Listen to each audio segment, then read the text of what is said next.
ধনী মানুষটা তার স্ত্রীর দিকে $3 মিলিয়ন হ্যান্ডব্যাগটি ছুড়ে দিল। স্ত্রী ভেবেছিল হয়তো তাকে খুশি করার জন্যই এমন দামি উপহার দিচ্ছে, কিন্তু লোকটা ঠান্ডা গলায় বলল, এই ব্যাগটা তো আমাকে এক ক্লায়েন্ট গিফট করেছে। এটা শুনেই স্ত্রীর মুখের হাসি মিলিয়ে গেল।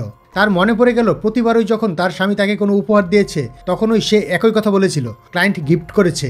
এমনকি যে কনসার্টের দামি টিকিটগুলো সে নিজের টাকায় কিনেছিল তখনও বলেছিল যে সেগুলো ক্লায়েন্টের দেওয়া।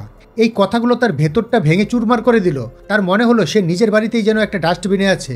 রাগ আর অপমান সহ্য করতে না পেরে সে ব্যাগটা স্বামীকে ফেরত দিয়ে শান্ত গলায় বলল, আমি ডিভোর্স চাই। এটা শুনে লোকটা তেলে বেগুনে জ্বলে উঠল। সে চিৎকার করে বলল, তোমার কাছে যা কিছু আছে সব আমার জন্যই, তোমার আমার থেকে ডিভোর্স চাওয়ার কোনো অধিকার নেই। কিন্তু এবার আর মহিলার ধৈর্য ছিল না। সে ধীরকণ্ঠে বলল, আমি আর তোমার সাথে থাকতে পারবো না। রাগে লোকটা গাড়ি থামিয়ে বলল, নেমে যাও। আর যাওয়ার সময় ব্যাগটা আবার তার দিকে ছুড়ে দিল। মহিলা রাস্তায় একা হয়ে গেল, হতাশায় ভেঙে পড়ল। বাড়ি ফেরার পথে তার অ্যাক্সিডেন্ট হলো। সৌভাগ্যবশত আঘাত গুরুতর ছিল না। হাসপাতালের নার্স বলল, ম্যাডাম বাড়ির কাউকে ডেকে নিন, কেউ তো আপনাকে দেখাশোনা করবে। কিন্তু স্বামীকে ফোন বারবার করা সত্ত্বেও সে কল রিসিভ করলো না। ঠিক তখনই নার্স বলল, আরে আপনার স্বামীর পুরনো প্রেমিকাও তো এখানেই ভর্তি আছে, একজন লোক তাকে দিনরাত দেখাশোনা করছে।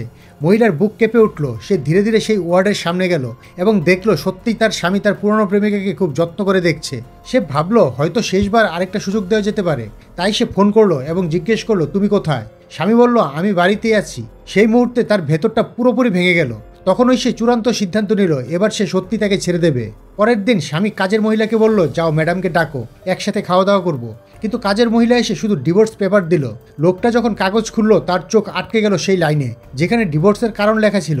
সেটা হলো স্বামী সন্তান জন্ম দিতে সক্ষম নয়। এটা দেখে সে রাগে কাঁপতে লাগলো। আসলে স্ত্রী সবসময় চাইতো তাদের একটি সন্তান হোক, কিন্তু স্বামী প্রতিবারই অস্বীকার করত।